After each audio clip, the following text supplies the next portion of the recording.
Most of the transformation research we rely on assumes a single organization trying to change itself. One leadership team, one culture, one set of stakeholders, one immune system to navigate. And that's already extraordinarily difficult. But what happens when transformation is not an organizational problem at all?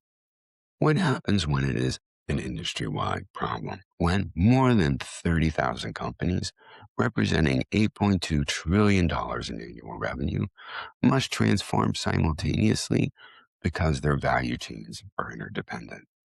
When one link in the chain modernizes and the others don't, the system doesn't partially improve. It creates new friction, new bottlenecks, new failure points. Well, and that is the collective transformation problem. And it introduces human dynamics that individual organization change management was never designed to address. Because now you're not just managing resistance inside one culture, you're managing it across thousands of cultures, thousands of leadership teams, and thousands of workforces, all of whom are processing the same disruption through different lenses, different timelines, and different readiness levels. I'm Kevin Novak, CEO of 2040 Digital, professor at the University of Maryland, and author of the book, The Truth About Transformation, Leading in the Age of AI, Uncertainty, and Human Complexity, along with the Ideas and Innovations Weekly newsletter. Welcome to the Human Factor Podcast, the show that explores the intersection of humanity, technology, and transformation, along with the psychology behind transformation success. This is Season 2, Episode 12, and today's guest has navigated transformation across a range of organizational contexts that is unusual by any measure. Eric Hoplin is the president and CEO of the National Association of Wholesalers-Distributors, known as NAW. It represents the wholesale distribution industry, an $8.2 trillion sector that accounts for roughly 1/3 of the entire American economy. But what makes Eric's perspective particularly valuable for this conversation is not just his current role, it's the trajectory that brought him here. Eric's career began in political campaigns. From there, he moved into management consulting at Booz Allen Hamilton, then to the Financial Services Roundtable, where he represented CEOs of the largest financial firms in the country, and then to Wells Fargo as head of external relations during a period of significant organizational challenge. Each of those environments has its own culture, its own power dynamics, and relationships to change and resistance. And each one gave Eric a different lens on how organizational structures respond to transformation pressure. He also holds a certificate in change management from Georgetown University's McDonough School of Business, which means he has studied the academic frameworks for managing change and then tested them across multiple contexts where the stakes were real. When Eric arrived at NAW in 2020, the board charged him with building the next generation trade association. That isn't an incremental mandate. That is a transformation mandate. He has more than doubled NAW's size. He's acquired Modern Distribution Management, which is the leading intelligence and information platform for the distribution industry. He has launched AI and analytic capabilities for the membership, and he has testified before Congress on AI deployment in the distribution sector. Eric holds a Master's of International Affairs from Columbia, an MBA from Augsburg, and a BA from St. Olaf College. Eric, welcome to the Human Factor Podcast. Glad to be here. I love the human factor. I'm really happy to have you. I've been waiting. So, Eric, I want to start with the mandate itself that I described in the intro. When you came into NAW, the board gave you the mandate for significant change and transformation. And I think the language matters more than most people realize. When a board charges a new CEO of anything, the implicit message that's embedded in that mandate is the current generation must be dismantled or fundamentally reformed. And that triggers something we explored in season 2, episode 5, with James Elliott. That was focused on the organization immune system. And the immune system is a collection of processes, cultural norms, institutional habits, and the relationship networks that evolve to protect the organization from any disruption and any change. So those mechanisms were not designed to be obstructionist. They were designed to basically fight the antibodies. The committee structures that ensure thoughtful deliberations become bottlenecks. Cultural norms that preserve institutional identity become resistance to new ways of operating. The relationship networks that maintain trust become channels for mobilization of the opposition. So you walked into NAW with that mandate and began executing. Where did the human dynamics of that surprise you the most? There's human dynamics at a couple of different levels when it comes to running a trade association, because you got the human dynamic of the team, the staff at NAW, and then you got the human dynamic of the members, the folks you represent. And within them, they're not one monolith, all thinking and acting alike. They've got different views on things. And so with the human dynamic on the membership side, I guess I'd start there, Kevin, is, I recognize that this was an incredible trade association with a very loyal following, a very loyal, active, and engaged membership. And most people who have been engaged for 20, 30, 40. One guy told me he'd been coming to our meeting for 50 years. And longer than I was alive. And so I love that loyalty and I love that dedication. They loved what they were getting out of their association. But the board said they used that T word that you mentioned, the transformation word. They wanted me to transform it. They wanted me to create what they were calling, in their words, NAW 2.0, a next generation trade association. And so one of the people dynamics that I had to factor in is, how do you take this group of members who've been loyal and active for 20, 30 years, often generationally, father to son and a mother to daughter and the like, and how do you keep them engaged and excited and interested as you transform the organization? Because if I'd blown the whole thing up and just said, well, out with the old and in with the new, this crowd, who was the core of the association, might have packed up their things and said, oh, well, if you don't like how we did it, or you didn't like the thing that we had, we're going to go find someplace that does. And so I had to find a way to transform, but transform with that segment of members and to get them to be part of the process to figure out, well, what is the core of what we do? What are the most important things that we do? What do we have to make sure that no matter what happens in the future, we are still doing these well? How can we improve on those core things? How can we make them even better?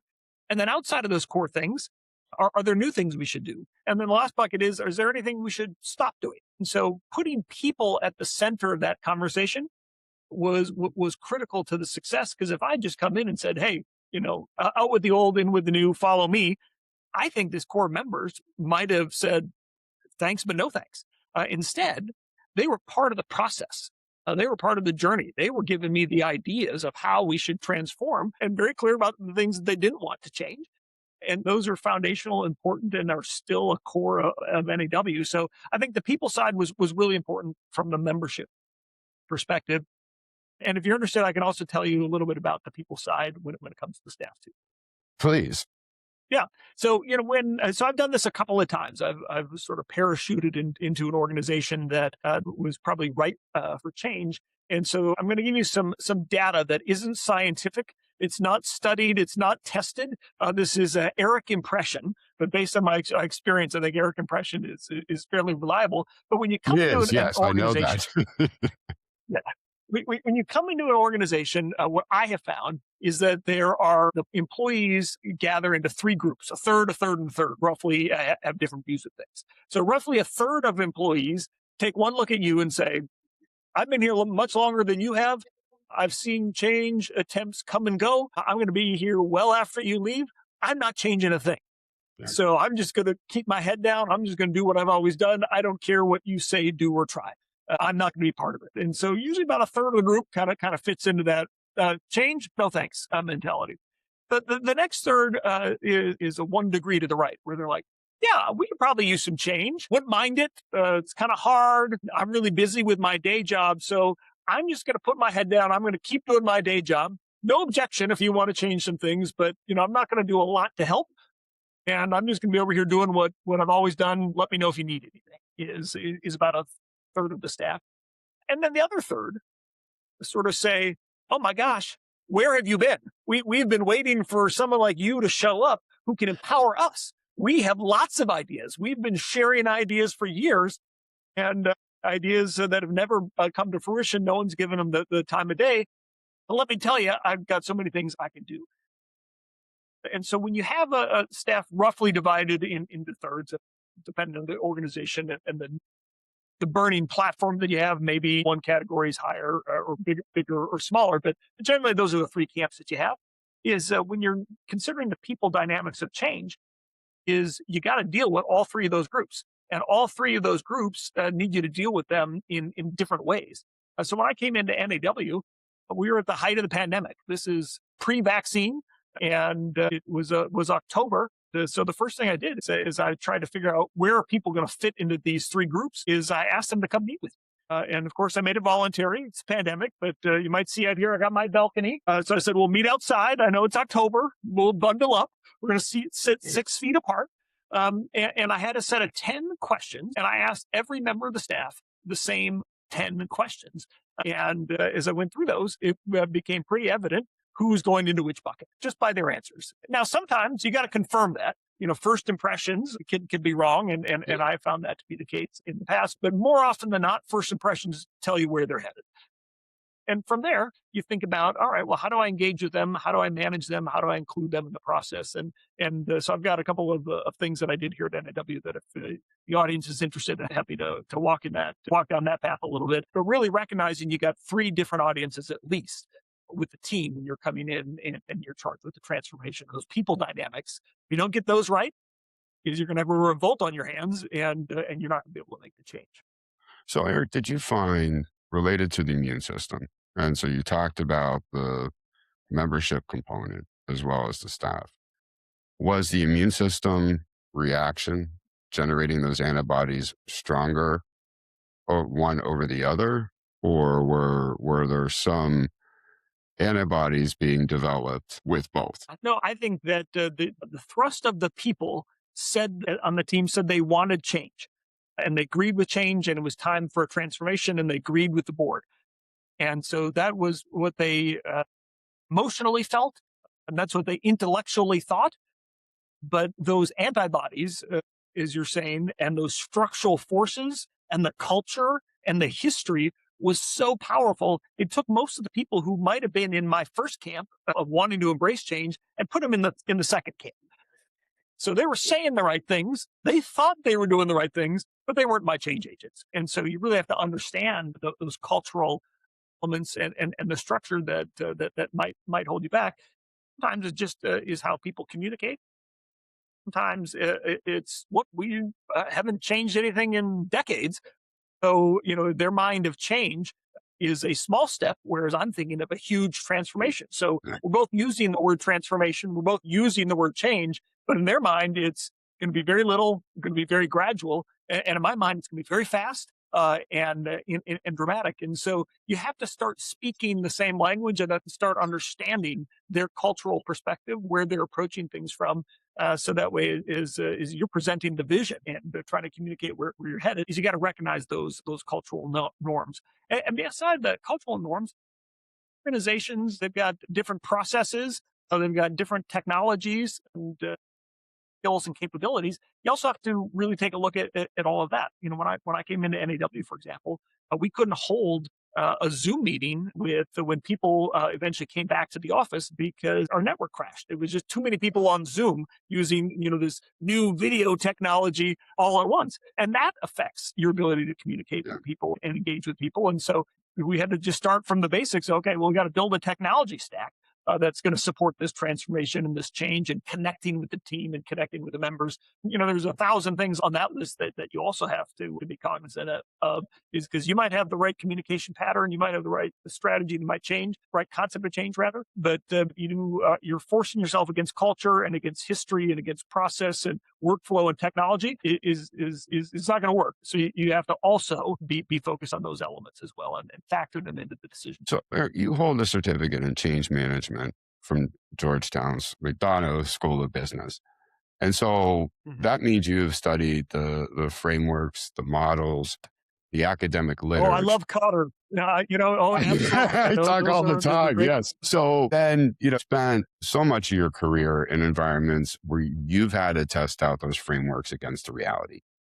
Where did the academic frameworks hold up when you applied them at NAW, and where did reality diverge from what the models predicted? That's an excellent question. I might use an example different from NAW if it's okay. Yeah, please. One of the things they, yeah, one of the things they teach in change management, I think this is one of Cotter's theories, is the importance of having a burning platform. So if there's a burning platform, then everybody is going to be compelled to make the change.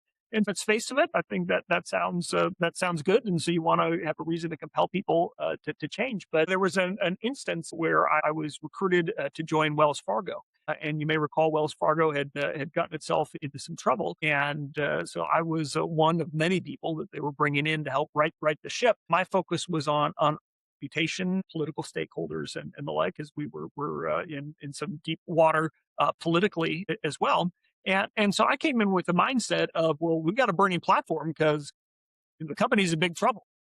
The CEO was just fired, and we've got a new CEO in place, and they're being dragged before Congress. And people are walking out of the branches and closing their accounts, and the stock price is being hammered, and the Fed just put a cap on Wells Fargo so they couldn't grow beyond, I think it was $1 trillion at the time. So now we got to start shedding businesses in case we grew too much. And this is a company in crisis. In my mind, Kevin, there's the burning platform. There's Cotter 101. I'm going to walk into this place and everyone is going to say, yep, we got a burning platform, so now we got to change. So the difference between the framework in this instance and the reality is, when I got into Wells Fargo, it was a very complicated situation that had led the bank into trouble.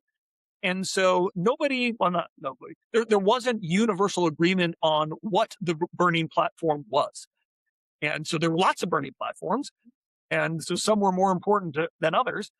And so but we can't change everything. We can't fix everything. We can't transform everything. So my platform is the most important.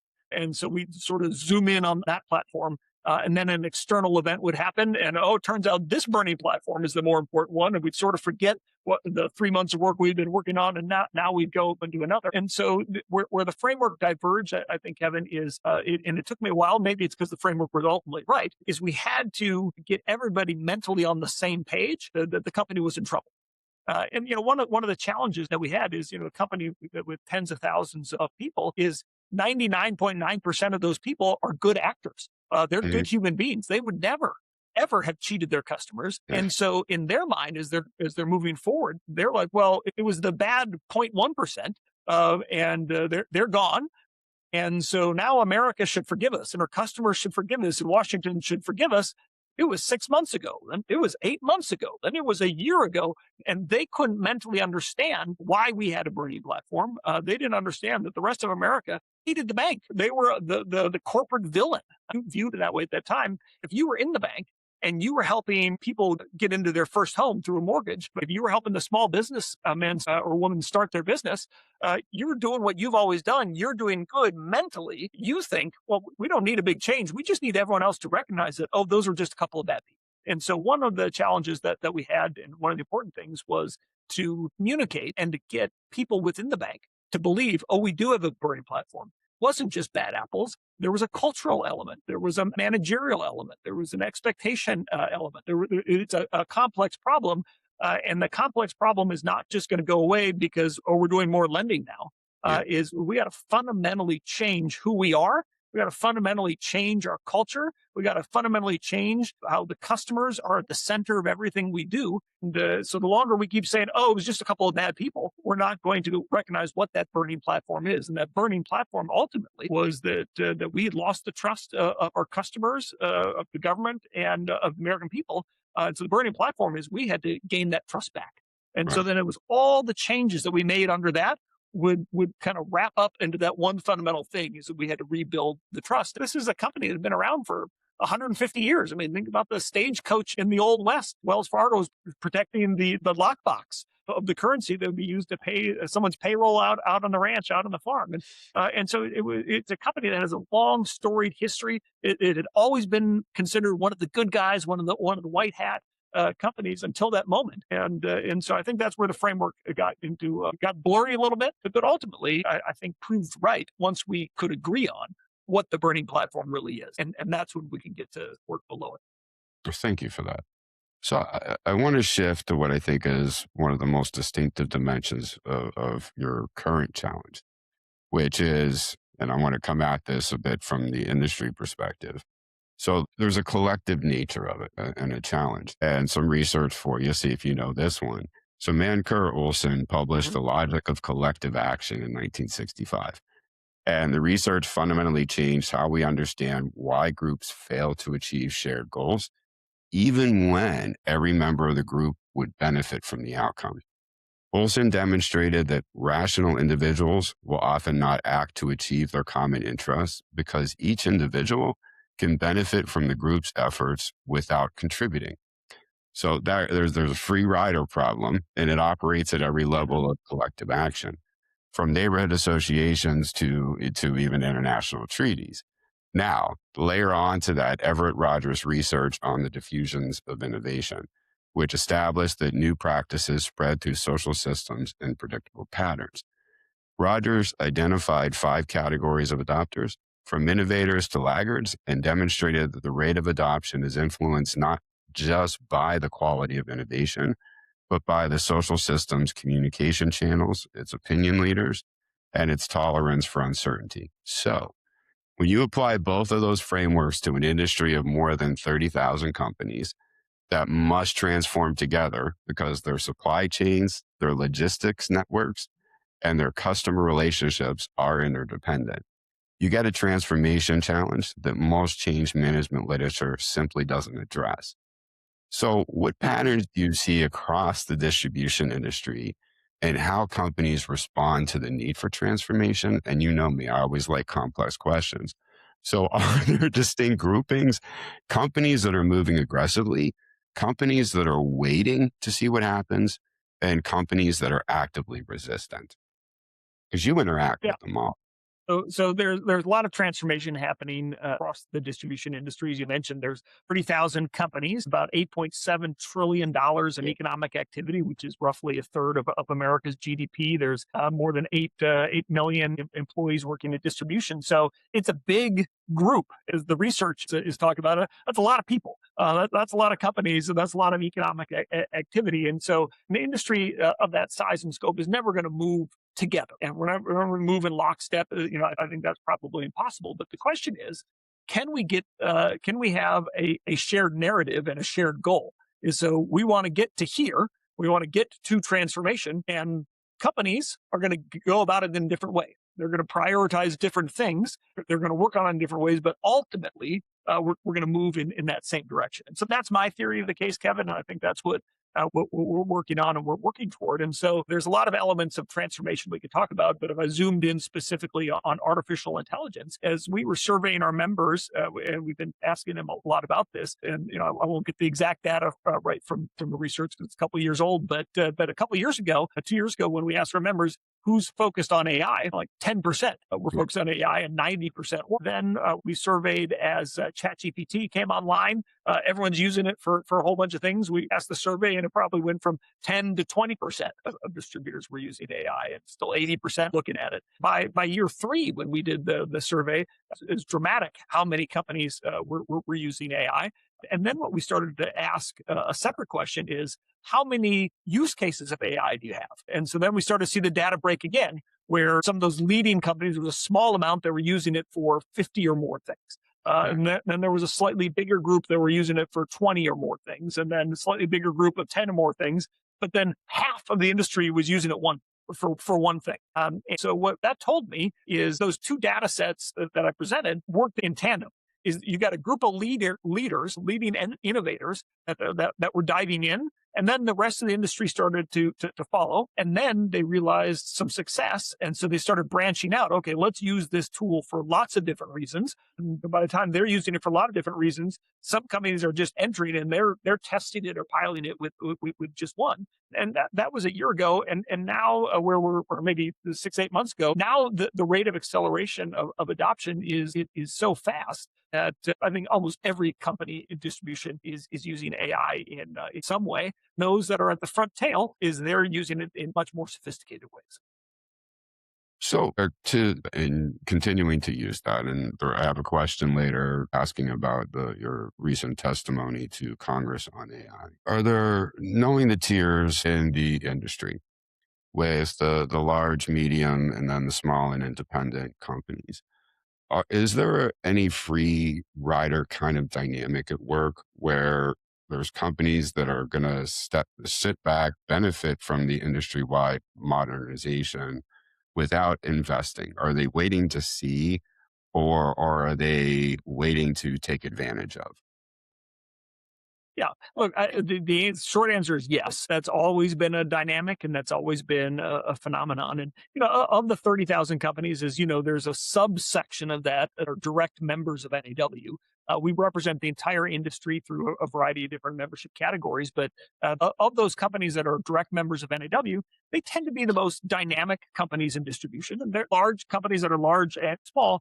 They're on the cutting edge. Those are the companies that are really driving innovation and change in this period of AI and automation. So it's a lot of the non-members, I'd have to say, that probably are a bit of the free riders, and they're sitting back and watching to see what this dynamic group is doing. Which mistakes are they making that they're going to avoid? Which investments did they make that have really paid off? And so they'll lean into it. But I don't think it's unique to the AI moment.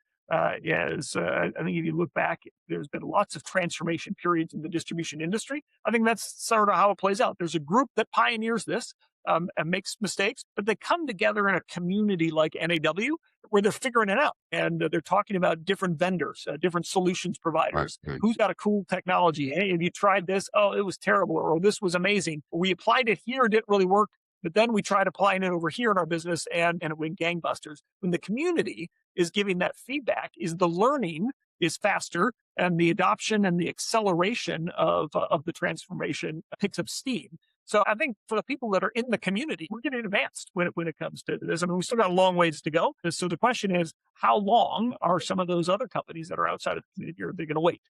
Either to get involved in the community, wait to be fast followers, but eventually, given the pace of change that we're seeing in the industry, every distribution company is going to have to adopt AI in some form or fashion. And we'll see that happen eventually. In terms of timeline, I'm not sure. So, Eric, because you've been in a variety of different industries, right? And even to your management consulting days, are there elements that are non-specific to industry that you've experienced related to those people who are waiting and seeing, or those who are early aggressive adopters? There's a couple of elements. Is smaller companies that have less capital, in some cases, are holding back. And companies that are well capitalized, they're experimenting a lot, and they're recognizing that not everything is going to hit, and they can afford to do that. If you've got a couple of failures, yeah, they want to fail fast and go on to the next go on to the next thing. So there's a dynamic like that playing out, but it's not a universal dynamic, because there are a lot of small companies that are investing in artificial intelligence, and I think what they're finding is it's an equalizer. They have some of the sophisticated tools to engage with their customers that the big companies have always had. And so I think that for those that are on the small side that are making the investments, I think they're finding it's making their capabilities much stronger relative to some of their bigger peer competitors. And I suspect that's going to lead to more innovation and more investment in artificial intelligence. So I'd start with the bigs leading, but I think the smaller companies, they're going to follow fast, especially those ones that are dynamic and want to grow. I want to pick up on something that you mentioned related to information. NAW's acquisition of Modern Distribution Management really changed how information flows across the entire industry, as MDM, Modern Distribution Management, is now under NAW. MDM has been that leading intelligence platform for wholesale distribution for decades. And now it sits within the trade association that represents the industry. It's not a typical strategic move, but it's an incredibly smart strategic move. It's a redesign in many ways of the industry's information architecture. What was the strategic thinking behind that move? And what have you Mhm. learned about the relationship between information infrastructure and the industry's capacity to transform collectively? Yeah, well, as we were looking at NAW's transformation, one area that I thought was important is we needed to get better at business intelligence. We needed to get better at benchmarking and providing data that our members could use to run their business. Now, historically, we had provided information, we had published books and some white papers and other things. Oftentimes, those books had a 3-year cycle where we would research them, we'd write them, and then we'd market them. And after we sold enough books, then we'd start the cycle again, say, what topic should we have? Well, in today's economy, that's just not nearly fast enough. And so, from my perspective, we needed to get into that game. And we had a huge advantage. And one of our huge advantages is we have connections to the most dynamic companies in distribution. They've got great data. And so if they can anonymously and safely and securely share some of that data with us, we can analyze it and package it in a way that's going to help and benefit the whole community. And so we knew we had that advantage. But what we didn't have, Kevin, is we didn't have the piece in between. We didn't have the analysts. We didn't have the people who would know, hey, this is the data they're going to care about. We didn't have the technology platform that could receive the data. So we didn't have a lot of those things. And so I had a strategic moment, Kevin, where I had to decide, okay, am I going to invest the dollars needed to build out that capability so we can become a business intelligence provider to the industry in a credible way? Or is there somebody else out there that's doing that? If we build it, we're going to compete against them. And we were looking squarely at modern distribution management. You know, they were developing and had over years developed sophisticated analytics tools, research benchmarking, and other reports. And for me, the question was build versus buy. And so I decided to pursue the strategy of buy. But if they hadn't been for sale, I would have pursued the strategy of build. But the strategy of build would have probably cost more and would have probably taken longer. And then once I got it built, I would have had a big, strong competitor over there. So the strategy of buy was better because I got it faster, I got it better. And at the end of the day, I didn't have a big competitor at the end. So that's why we pursued the acquisition. That's one of the reasons we pursued the acquisition. So I want to turn back to AI and automation because it's the distribution industry. They're not abstract concepts, right? And working with you guys, I have familiarity that everybody is considering it and it's being debated in every boardroom and every leadership meeting. So the technology has the opportunity to reshape warehouses, logistics networks, supply chains, and workforce development right now. And behind every automation decision, this is speaking now to the challenges the workforce may be experiencing. They're Mhm. processing that technology and what that means for their identity, their job security, and the psychological contract, right? They believe they had with their employer. So we explored an identity crisis of expertise in season 2, where we examined what happens when things that made someone valuable, the knowledge and the skills they spend years developing, is suddenly augmented or replaced by a system that can perform aspects of somebody's work. And in episode 7, we examined the psychological contract, the unwritten set of mutual expectations between an employer and a workforce that goes beyond any formal employment agreement. So, when AI enters a warehouse or a distribution center, the workers in that facility are not just evaluating a new tool.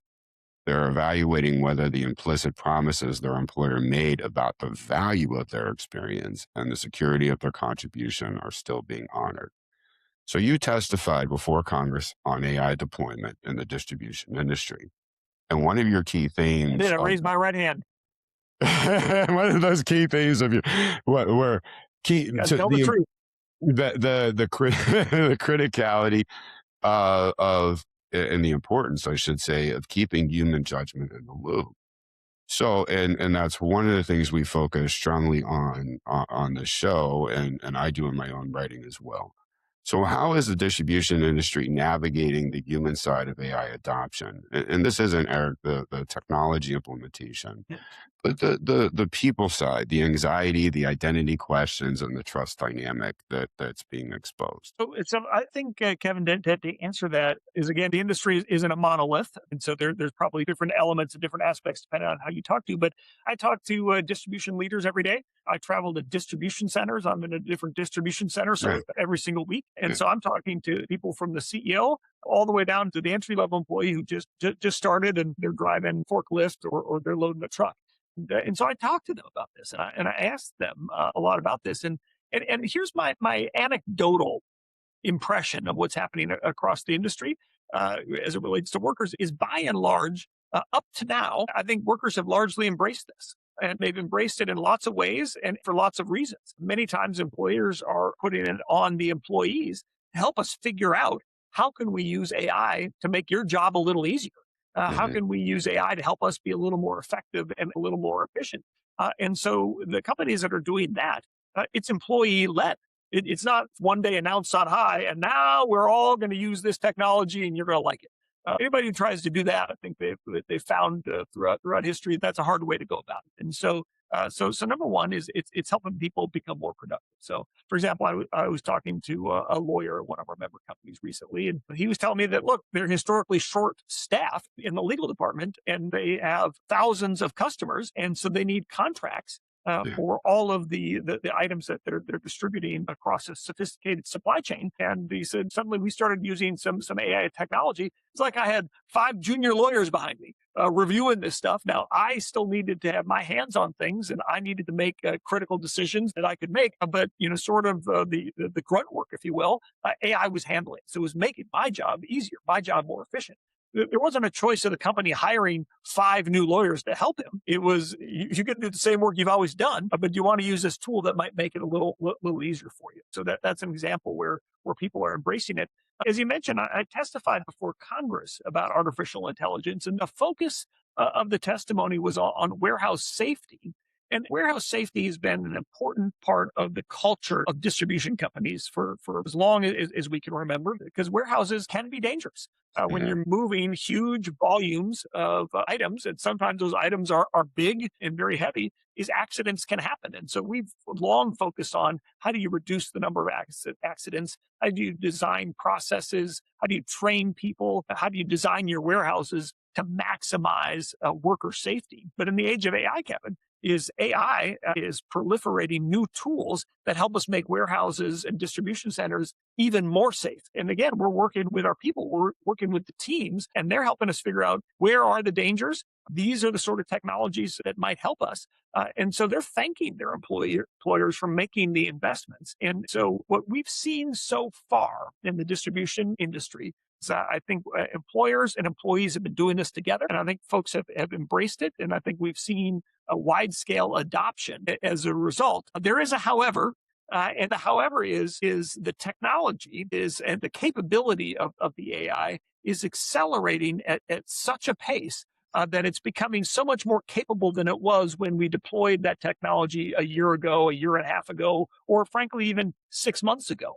Mhm. So the question is going to become, is when the technology becomes so capable that not only does it provide that one attorney with 5 attorneys behind them, but can do the job of that attorney, for example, then I suspect the workforce element is going to be different. And so I don't think we're there yet. We haven't seen a lot of use cases of where AI is directly replacing humans. But if the technology continues to advance at the pace that it is, that may be something in the future that we're going to have to confront as an industry. So you hit on this, and it's emulatic on the past couple episodes, and the guests have talked about AI in terms of adding skills, adding the ability to people. And last episode, and actually even hearing from readers of the newsletter, I brought up the company Block. You have Oracle and others who are publicly saying they're decreasing their workforce because of AI. Whereas on the ground, what I continue to hear is there's more of an augmentation, that there's not intent to reduce headcount, that there actually is the opportunity and opportunities they're pursuing to help staff do their work better, faster, or to increase it. But there's no conversation about reducing that headcount. So, what are you seeing in the distribution industry? Is that a theme, or to your point, where there's more of an embrace of it without the consideration of reducing headcount? So, Kevin, what I would say is the ethos of just about every distribution company that I've ever spent time with is they love their people. Their employees are the core That's of why I the asked that company. question. And as It's I like, talk about people, yeah. yeah, people have worked there for generations. I was in one distribution headquarters earlier this week, and the woman who was walking me to my meeting asked her, "Oh, how long have you been working here?" She said, "Oh, well, I've been here for 4 years, but my mom's been here for 30 years. My brother just started, and we love it." And you hear that sort of example all the time, where you've got lots of members of the family or multiple generations that are working there. And so when that's part of your ethos, Kevin, when we're grafting on these systems, when we're working with AI to help make us more efficient, nobody's starting with, yeah, we want to do this so that way we can eliminate those people from our payroll. We want to do this so we can help them do their job better. And so they can be more efficient. It's about empowering the workforce is the theme that I think most distribution companies are rallying around. Now, again, it could change in the future, but I haven't heard a single executive say, oh boy, this is going to be great. We're going to be able to slash the workforce by 20%. Nobody's thinking in those terms. And by the way, we've got some data to back that up. We did a large survey recently of our members, and we asked them, given the investments you've made in AI, have you seen a step change difference in your efficiency? I think something like 90 or 95% reported that they hadn't seen a step change in efficiency. And if anything, it's improved by 1 or 2%. And so if your efficiency is improving by 1 or 2%, you don't have the capability to move anybody out. Now, the other side of that survey was just about everyone said, but because the technology is evolving at such a fast clip, we're going to continue investing. We're going to continue on the path that we have, and we hope that we're going to see a step change in efficiency. But nobody's seen it yet, and nobody's seen it to the level that I think would warrant serious consideration of layoffs. So, Eric, knowing that, and I do think based on this show and talking with a variety of different people that, and actually even in the news with major companies, where leaders are struggling in that there is a considerable hype in the marketplace, as there really usually is with any new technology. We could even go back to when the internet was born and pets.com and all those companies that died in the dot-com boom because of the hype. So, are you hearing in all of the variety of leaders that you deal with NAW, the nebulousness or the confusion as they're trying to grab onto something and actually use that for strategic decision making? I think that to answer this question, I would cite an example. We held an event last week in Denver. It's called our Shift Conference. It's focused on technology, people, processes, change management, I think things of that nature. And our board chair, Kathy Mazzarella, who's the CEO, president, and CEO of Graybar, was one of our keynote speakers. And I did a fireside chat with her, and I asked her a question, a similar question. And Kathy said, as she talked about AI implementation and she talked about the change management, she had an elegant phrase where she talked about it's people augmented AI. She puts people at the center of this and at the center of the decision making. And she's instructed all of her leaders up and down the company to do the same thing. And as a result, the workforce, I think, has responded well. And has embraced the tools and the technology. And time will tell to see where it goes. But he's an example of many of the leaders that talk about as they're making the decision to roll out these technologies, is they're using the frame of how is it going to impact our people. Mhm. Because our people are at the core of our business, and we've always thought that they were the key to our success. So how do we do it in a way that's not going to disrupt that relationship?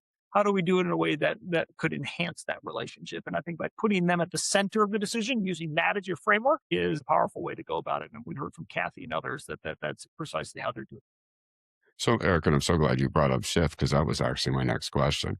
Oh, So, good. with how you guys are programming that event, what conversations are you trying to create with your membership about the future of the industry? And where does the industry need to go that most of us leaders haven't yet fully absorbed?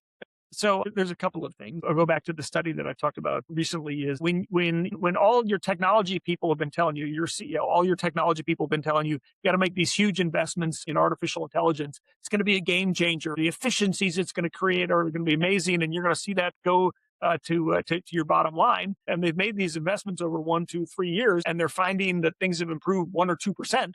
The CEOs are wondering, well, what else could I have deployed that capital to do that would have gotten me 2, 3, 4, 5% increase? One of the things we're talking about is stay the course. Keep making the investments. Keep refining how you're using AI as the technology continues to evolve, as we continue to expect that we are going to see some of those dramatic improvements in efficiency. It's a bit like a group therapy session. There was one big sigh of relief you could just sense in the room when everyone realized there's no one in here who's figured it out, who's growing 10x because they adopted this AI. We're all in this path where we're doing 1 or 2% at best, and so we're on a journey, and we just started the journey.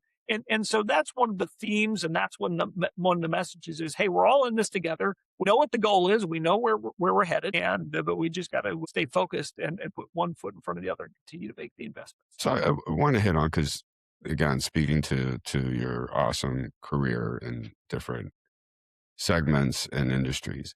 So you've navigated political campaigns where messaging discipline and strategic communication are the culture. You've navigated management consulting at Booz Allen Hamilton, where analytical frameworks and client relationships are the currency. You've navigated financial services regulation at the Financial Services Roundtable. You have navigated one of the most scrutinized organizational environments in recent American business, Wells Fargo, which you spoke to. And now you lead a trade association representing an entire industry. What did navigating the environment teach you about the relationship between organizational culture and an organization's capacity to transform? And what do you understand about institutional dynamics now that you could not have understood before that experience? I think that if you look at the first part of my career, is I was working in smaller organizations, teams of 20 to 40 people. And then when I was at Booz Allen, and then I was consulting, largely with government clients and other things. And so you're consulting for the CIA. That's kind of a big entity, or the Department of Defense is kind of a big entity. And one of the things that I started to realize is it's a lot harder to move the Department of Defense than it is 30 people at this nonprofit organization. But the principles are the same, but it's going to take a little longer. It's going to take a lot more communication. You still have cultural barriers and other things you're going to have to deal with. And I found by the time I got to Wells Fargo that I had to apply that principle on steroids, because this is a huge multinational company that has offices all over the world. More importantly, to the dynamic of Wells Fargo, it started as a bank in Minnesota called Norwest, which then acquired the West Coast Bank of Wells Fargo, which then acquired Washington Mutual and acquired Wachovia and acquired First Union. And so what this really was a mix of 5 or 6 huge banks together. And they all had, depending on where you were, different cultures, different systems, different process, different ways of management, and different ways of leadership. And so when you're at a big monolith like that, you can't look at it as one big thing, one big company, one big culture. You got to understand the subcultures, and you got to understand the issues going on below the surface. And you just have to take more time. It just takes a lot more time, I think, to turn a big organization, to transform a big organization. So you got to start with the small wins. What are the things we can all agree on and get people moving together? Get people to join the transformation journey. And you got one win. It's not going to, the American people aren't going to suddenly throw roses at your feet because they love Wells Fargo. Most people will never have heard of it, but you get the team to accomplish one win, and then we go on to the next hurdle, which is just a little bigger. Then you go on to the next hurdle, which is just a little bit bigger. And after 2, 3 years of work, you look back and say, wow, we've transformed a lot and we've come a long way. And I think taking it in chunks, especially in a larger organization, is probably a pretty good idea.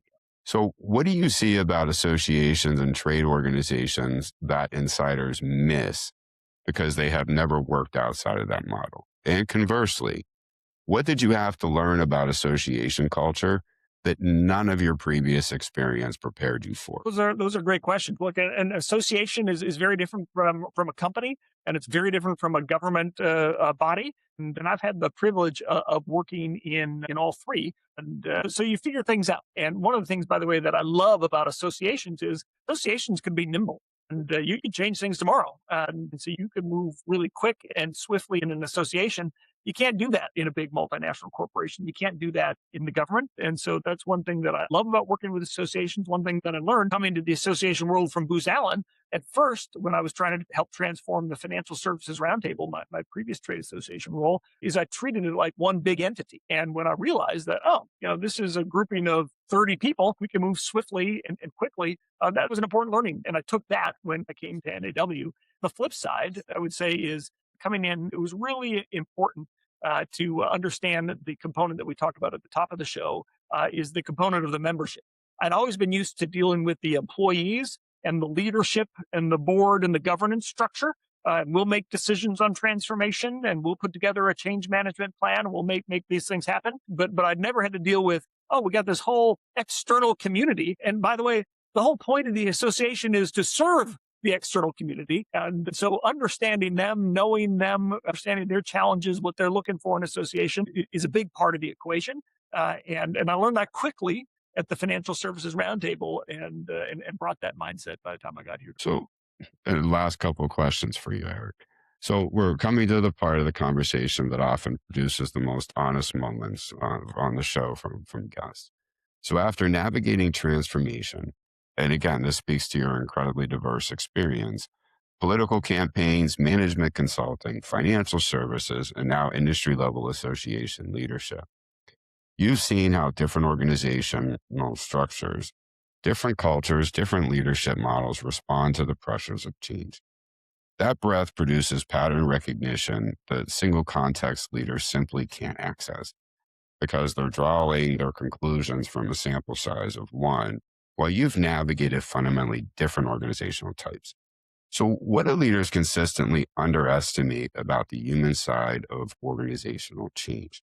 What have you learned across all of these contexts that keeps showing up, regardless of the industry, the organization type, or the scale of the transformation? So I'm going to give you a very simple answer. And so before the audience yawns and says, oh, wait, it can't be that simple, I'll give you a little more depth to the answer. But the short answer, Kevin, it's all about the people. The people. You get the people part right, and then you're going to succeed in the transformation. But here's the level below that I'll go. And one of the tools that I've used, whether I'm consulting for the Department of Defense or working at Wells Fargo or in a trade association or smaller organizations, is when it comes to people. I talked about the third and third and third. You got to find that crew that's in that first bucket, that they are ripe and ready for change. Those are your change agents. You got to identify your agents for change, and you got to hear them out. And, they're going to have 100 ideas, and you only have time and resources for 10 of them. So you got to focus them. Okay, let's focus on these 10 things. Those other 90 things are probably pretty good, but we just don't have the capacity to do this yet. And then you got to empower them. So it's not just enough to say, hey, thanks for your ideas. You now have to go lead the change. You got to persuade the people in the other two buckets to come along for the ride. I'm the new guy they just hired. They don't know me. They don't trust me, but you guys have been working together for 20 years. They might trust you. They might come along with you, but you have to empower them. When I got to NAW, I identified 4 big areas of transformation that we wanted to make. So I started 4 task forces where I invited staff. I mandated every member of staff had to join at least one task force. But the key was selecting the leadership of the task force. And I had a whole bunch of direct reports. They were in camp 2, and maybe 1 or 2 of them were in camp 3, where they were going to resist change. So I couldn't have my direct reports lead the transformation. And so I went to my change agents. Those people that I sat out on the balcony with, who I knew were eager for change. One of them was an entry-level employee and worked here for a while, but had an entry-level job. And when I called her and I said, hey, I want you to co-chair this task force, he's like, are you sure you called the right person? My boss's boss is going to be sitting on that task force. So I had to empower that person. Now, I paired them with somebody who had a higher title in the organization, but still their boss was on the task force. And so I had to empower them, but I also had to roll up my sleeves and work with them. Let's set the vision of this task force. What are we trying to accomplish? What are we trying to uncover? Where are we going to drive this organization? But you sort of do that from the background. If I'm leading from the front in that task force, then it's not those trusted individuals leading, it's me. And so you get everything all set up, and then you step back and you watch them run and you watch them grow. And I'll bring a full circle moment for you, Kevin. You know, a great example is one of those task forces that we launched. One of the ideas, they generated, by the way, 113 ideas of things we should change at NAW. This wasn't me. This was the entire staff through these task forces being led by these change agents said, here's 113 things we need to change or ideas we need to implement. One of them was we should buy modern distribution management. Now, that was 6 years ago.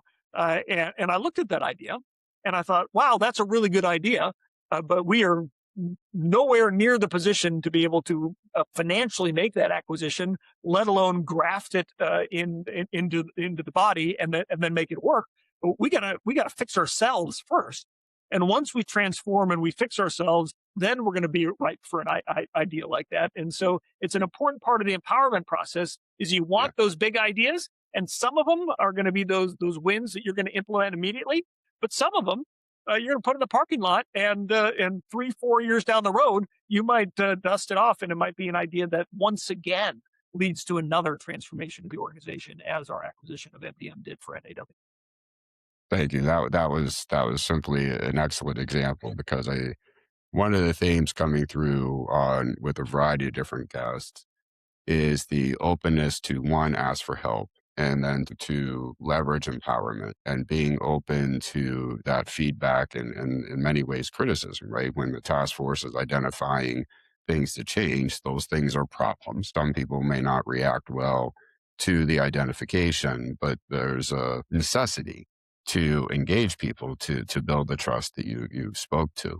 So my very last question, Eric, if you could go back to the beginning of your tenure at NAW, before the acquisition of MDM, before the AI capabilities across every industry, before the congressional testimony, before you had doubled the size of the organization, what is one piece of advice you would give yourself about leading transformation at this scale? Good question. I got to think about that one, Kevin. What would yeah. Well, hopefully that's what I'm you know what I might have done? I think you're I might have hired you because you and Elizabeth and your company were an important part of once we had made the transformation, doing our strategy work to figure out where we go from here. I led it myself, and I didn't hire consultants, and I didn't have kind of that outside thought partner that I wish I did. And I started hiring people that had expertise in the industry, and they came and they became my thought partners. But I sort of thought, oh, I know all about strategy development, and I know how to transform organizations, and I know all about change management. I don't need to hire anybody to help me. I'm just going to lead it. And I did, and we were successful. But I think the journey would have been more fruitful. I think we probably would have gotten there faster. Probably would have had more better ideas if I'd hired you or a thought partner to help me along the way. Thank you for that, Eric, very much. I really do appreciate that. So in closing, thank you for being on the show today. And you know this, I genuinely, truly value your input, your insight, as well as all your sage advice. And thanks for your time as well. My pleasure, Kevin. Thanks so much. And great to be with everyone. What Eric described today is a transformation challenge that operates at scale most leaders never have to confront. An entire industry, 30,000 companies, and $8.2 trillion in annual revenue, navigating simultaneous change because the value chain demands it. Well, in the human factor dynamics at that scale, the collective active problems, the diffusion patterns, the workforce anxiety, the institutional resistance are simply not larger versions of what happens inside a single organization. They require different frameworks, different leadership approaches, and a fundamentally different understanding of how human beings process change when the change is not just happening to their organization, but to the entire industry. If you found today's episode valuable, subscribe to the Human Factor podcast wherever you watch or listen to podcasts. Leave a rating and a comment and share this episode with your leadership team. If you lead within an industry that is actively navigating collective transformation, the dynamics Eric described are operating in your sector right now. The question is whether you can see them and whether your industry has the leadership infrastructure to address them. Subscribe to the Ideas and Innovations newsletter at 2040digital.com or on Substack for weekly frameworks and research on why change succeeds or fails. Also, connect with me on LinkedIn, where I post regularly about the psychology of transformation. Until then, remember, transformation doesn't fail because of technology, strategy, or market conditions. It fails because of people. And the more deeply you understand the human factor, the more likely your transformation is to succeed. I'm Kevin Novak. Thanks for watching or listening.